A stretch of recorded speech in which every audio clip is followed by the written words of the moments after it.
Back to Filipino food, ito yung fried rice karisbakers.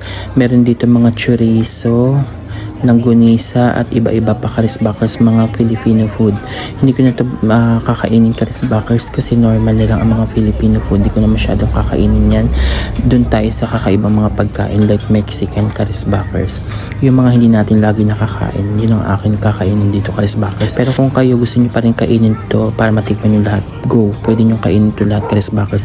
Wala namang limit dito karisbakers. Hanggat kaya mo, pwede kang kumain dito.